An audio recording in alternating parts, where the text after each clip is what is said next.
Hi everyone, I'm Catherine, and I started off this weekend coming to the front and just having an idea that we could do something with TfL data. And it turned out that quite a lot of other people had thought similar things too. And what we ended up with was this multimedia mashup exploring how data fits in with people's everyday lives in the city, how it interconnects with our movements, our emotions, and how smartphones and Oyster cards have actually revolutionised the way that cities work and the information that we can take from them.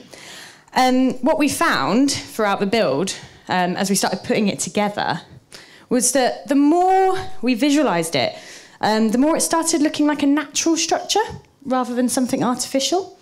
Kind of maybe a bit like synapses in the brain, and this made us really quite interested in how this interconnectedness could benefit us as a society as a whole. So I'll hand you over to Mo, who painted these pictures.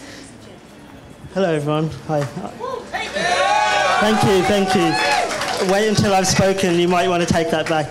Yeah, I'm a painter, and you might be wondering why I came here. I was interested in exploring painting with technology, which you know, is a current kind of hot topic and discussion point for artists. And we wanted to look at the emotive response to the data.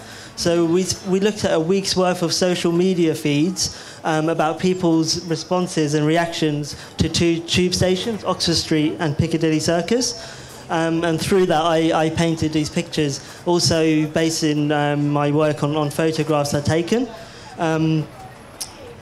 If we look at the stations, they're very different, actually. Oxford Street, you won't be surprised to know, all about overcrowding, very negative feeds, lots of stuff about hecticness and also confusion, whereas Piccadilly Circus seems much more about excitement and new environments and adventure and meeting people and just seeing something new. And I hope I've evoked that with my paintings. I'm going to hand you over to Ryan now, who will talk about the stuff I don't really know much about. Sorry, technical difficulties. Firstly, with the art, we want to kind of further introduce technology to it. So on top of overlaying the video to the painting itself, we decided to let the viewer interact and determine the speed of the video as so. So you can speed it up, slow it down, and eventually it should control both. Beyond that, our original idea was actually taking TfL data of all tube stops, bus stops, overlaying it to a 3D sphere.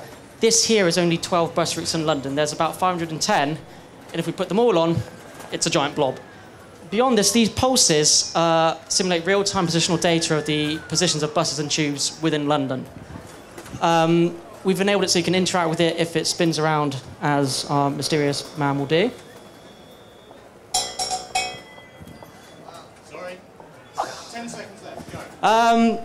And beyond that, no, I've actually taught what I need to do. There we go. There you go. Thank you very much.